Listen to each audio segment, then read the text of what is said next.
बिस्मिल्लाहिर्रहमानिर्रहीम। अस्सलाम वालेकुम वरहमतुल्लाह। मैं अपने 150 साथियों के साथ उर्दन पहुंच चुका हूं और अल्हम्दुलिल्लाह 5-6 दिन इसराइल के बदनामी ज़माना नेगेव डिजर्ट जेल के अंदर रहने के बाद हमें रिहाई मिल चुकी है। इस दौरान हमारे हाथों में हथकड़ियाँ डाल के पीछे बांधी गई, हमारे पाँव में बेड़ियाँ और जंजीरें डाली गई, हमारे आंखों पर पट्टियां बांधी गई, हमारे ऊपर कुत्ते छोड़े गए, हमारे ऊपर गन्स रखी गई और हमें बदतरीन किस्म का टॉर्चर किया गया। हमने 3 दिन भूख हड़ताल की अपने मुतालिबात के लिए। No access to air, no access to drinking water, no access to medication, no access to lawyer, किसी किस्म की चीज तक हमें रसाई नहीं थी। एक बदनामी जमाना जेल था, लेकिन अल्हम्दुलिल्लाह हम रिहा हो चुके हैं और फलस्तीन की आजादी की जिद्दोजहद जारी रहेगी। इस नाकाबंदी को हम तोड़ेंगे, बार बार इसके लिए जाएंगे, गजा को बचाने के लिए कोशिश करेंगे और जो जेनोसाइड के मुजरिम हैं उन मुजरिमों को कैफर किरदार तक पहुंचाएंगे इंशाअल्लाह। मुजाहिमत जारी रहेगी, अडियाला जेल से इसराइली जेलों तक फलस्तीन की आजादी की जिद्दोजहद जारी रहेगी और मुजाहिमत की जिद्दोजहद इंशाअल्लाह जारी रहेगी। जल्द आऊंगा पाकिस्तान और पूरी तफसील जो इस प्लोटेला की है और इसराइली जेलों की है आपको बताऊंगा।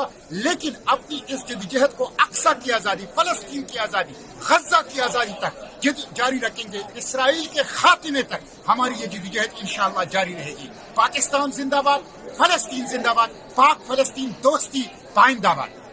बिस्मिल्लाहिर्रहमानिर्रहीम। अस्सलाम वालेकुम वरहमतुल्लाह।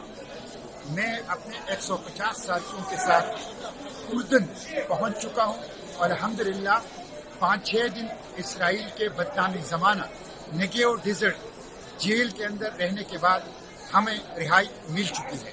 इस दौरान हमारे हाथों में हथकड़ियाँ डाल के पीछे बांधी गई, हमारे पाँव में बेड़ियाँ और जंजीरें डाली गई, हमारे आंखों पर पट्टियां बांधी गई, हमारे ऊपर कुत्ते छोड़े गए, हमारे ऊपर गन्स रखी गई और हमें बदतरीन किस्म का टॉर्चर किया गया। हमने 3 दिन भूख हड़ताल की अपने मुतालिबात के लिए। No access to air, no access to drinking water, no access to medication, no access to lawyer, किसी किस्म की चीज तक हमें रसाई नहीं थी। एक बदनामी जमाना जेल था, लेकिन अल्हम्दुलिल्लाह हम रिहा हो चुके हैं और फलस्तीन की आजादी की जिद्दोजहद जारी रहेगी। इस नाकाबंदी को हम तोड़ेंगे, बार बार इसके लिए जाएंगे, गजा को बचाने के लिए कोशिश करेंगे और जो जेनोसाइड के मुजरिम हैं उन मुजरिमों को कैफर किरदार तक पहुंचाएंगे इंशाअल्लाह।